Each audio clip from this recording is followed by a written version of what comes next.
I think that's important to teach them than just watching cartoons every day. In Carthage, Bronte Sorotsky, KOAM News. Now, according to the Missouri Department of Conservation, anyone 15 years or younger will be able to fish for free in the state throughout this weekend.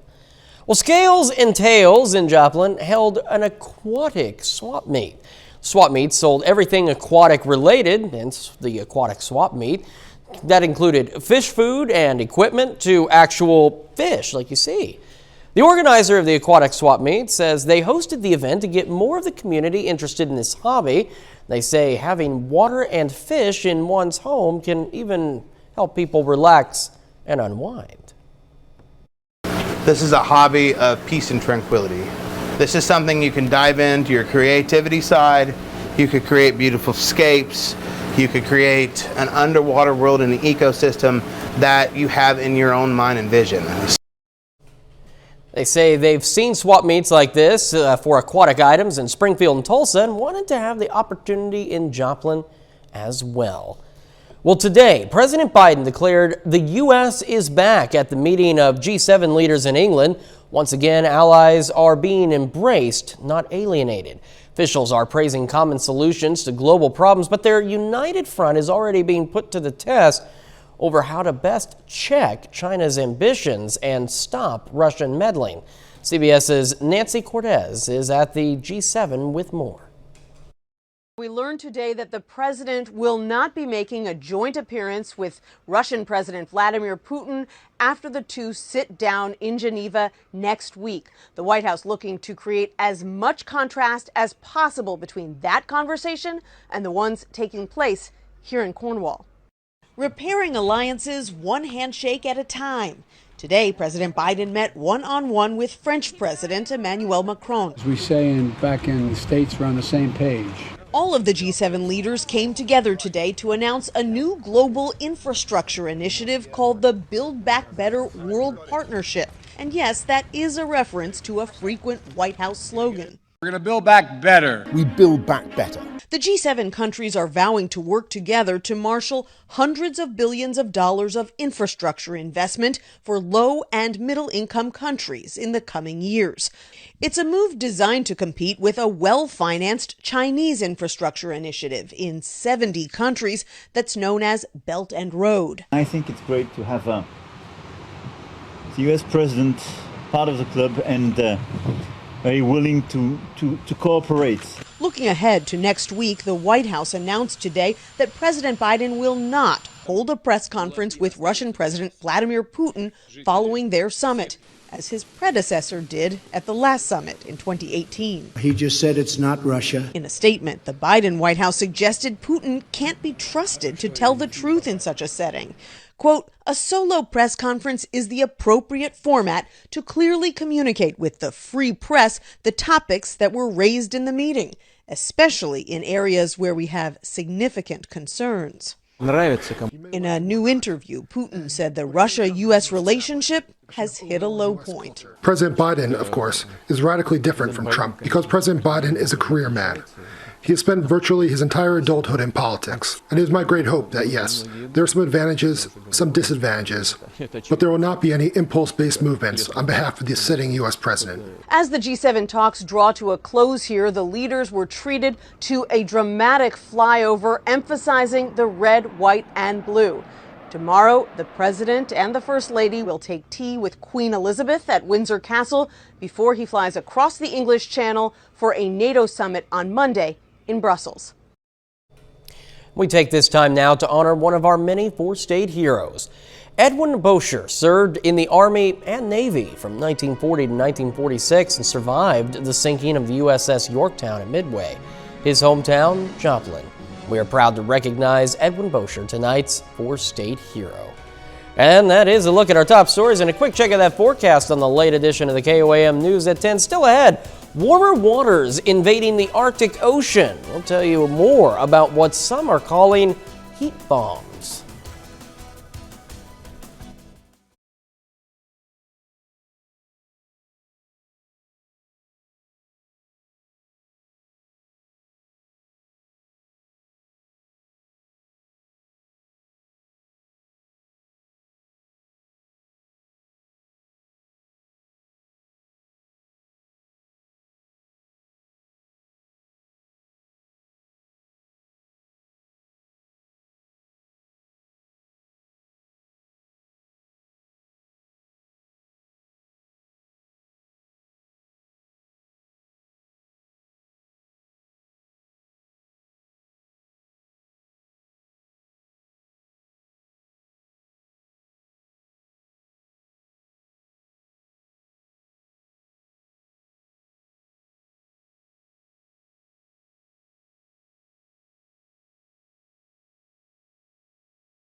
Warmer waters are seeping into the Arctic Ocean, threatening sea ice. Researchers now believe they know why. Nichelle Medina has more on these so-called heat bombs and how they pose a threat to global climate change. A research vessel moves through Arctic waters to uncover a threat. It's melting faster than predicted by many of the forecasts. Sea ice has been disappearing at an alarming rate. In 2018, Jennifer McKinnon from the Scripps Institution of Oceanography and a team of researchers set out to learn why. The Arctic is a bit of a canary in the coal mine, so seeing the changes accelerate there gives us a preview of how dramatically things might change in the rest of the world. It took years to analyze the data, but the team found what they named heat bombs. Warm, salty waters from the Pacific flow into the Arctic, heating the ice above. The swirling heat pockets can last for months, even years. In the next few decades, probably most of the Arctic will be ice-free in the summer. This is something that we call the EPSI. The discovery was made by using state-of-the-art technology built inside this lab at Scripps Institution of Oceanography. The custom equipment allowed researchers to observe the ocean in new ways. Those instruments that we use typically are 5 times faster than what other technology is available, so that really helps us cover a lot more of the ocean. Beyond the Arctic, researchers are now using the same tools in oceans all over the world. We're getting set to go out off of the coast of Ireland and look at how turbulence works in the deep ocean and how that affects climate. The new insights will help develop better models in the Arctic and beyond. Understanding how the role that the ocean plays in accelerating sea ice melt lets us better predict what's going to happen, when it's going to happen, so people can prepare. Important information to understand a changing global climate. Nichelle Medina, CBS News, San Diego. Collaborative work with scientists in the United Kingdom and Germany shows that the warm subsurface water also carries unique biogeochemical properties into the Arctic. This mix of organisms and chemicals could have important implications for the changing Arctic ecosystem. Well, after the storms rolled through, the heat came right on back today. Is there any relief on the way? Well, only Doug Heady has that answer. He's next with the complete forecast.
Definitely turned out to be another hot, humid day for us today, but at least we're not dealing with the severe weather like we did see last night, yesterday evening into the overnight hours. But the heat, the humidity, sticking around once again.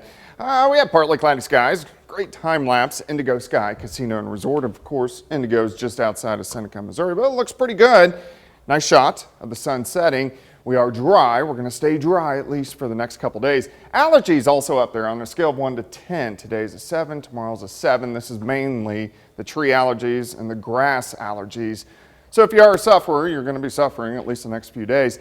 Still hot though. We hit 90 yesterday. We dropped back mid-70s, back to 91 for us today. In fact, we had heat indices, the way it actually feels to your skin, about 103, 105 at times during the afternoon hours. At least we're cooling off. Still very muggy out there, 75 in Nevada, 79 in Joplin, 83 Anderson, 81 in Miami. Neodesha is sitting at about 78 degrees. But here's the problem. Our dew points are high. This measures how much water is in the atmosphere, how much moisture. When you get dew points into lower 70s, it puts us in that muggy to soupy range, which we're going to deal with, of course, throughout the entire summer, but it will kind of fluctuate up and down. It's actually going to go down a little bit for us as we head into the daytime hours tomorrow. But still, even this late at night, we have heat indices into the low to mid 80s. Currently outside, we sit at 79. Northerly winds are light at about 6, humidities at 77%. Nothing going on, clear skies. Clear skies across the entire Central Plains. You have to track out across parts of Oklahoma and Texas, New Mexico before you find any showers or thunderstorms. But besides that, really nothing going on until you hit the Pacific Northwest. Huge ridge of high pressure is building out across the central parts of the Rockies. What this means for us is it's going to be hot and it's mainly going to be dry until that area of high pressure really kind of pushes back toward the west, but it's not going anywhere over the next few days. Every now and then we get a weak little wave that rotates around it. We'll get showers, thunderstorms, central, western parts of Kansas, but most of those are going to stay out to the west. Just kind of sticks around all week long. Here's Wednesday. Finally, Thursday into Friday, we get a system that slides across the Great Lakes that drags a cold front in, and with it, we'll actually cool off just a bit by next weekend and also get chances for showers and thunderstorms. Nothing like that tonight. We look fine. We drop back mid to upper 60s. We'll see partly and mostly sunny skies once again tomorrow. Temperatures, they're going to heat up again. I think most of us will go right around 90 degrees during the afternoon. The heat indices aren't going to be quite as bad as what we did see as we were into the daytime hours today. See if I can get my map to shift back. There we go. We'll drop back lower 60s for us tomorrow night. And then by the time we head into Monday, much of the same, high temps right around 90 degrees. Humidity a little bit lower tomorrow. Heat indices 95, 97 instead of above 100, but they start to sneak back in by the time we head into Monday. So it's really just going to be hot and humid over the next few days. 91 tomorrow, 91 Monday, 87. Sounds better. Tuesday. Thunderstorm chances Thursday and Friday, but next weekend looks great. Temperatures lower 80s. Next weekend does look great compared to what we've seen, but you know, I'm one of those guys that I like it warmer because I can cool off easier. I'm weird. I'm backwards for most people. Yeah, I'd rather be cold. I understand that. And given today, I'd rather be cold myself. Yeah. I'm sure Danny'd rather be cold after going out in the heat all week long. I'm with Dad.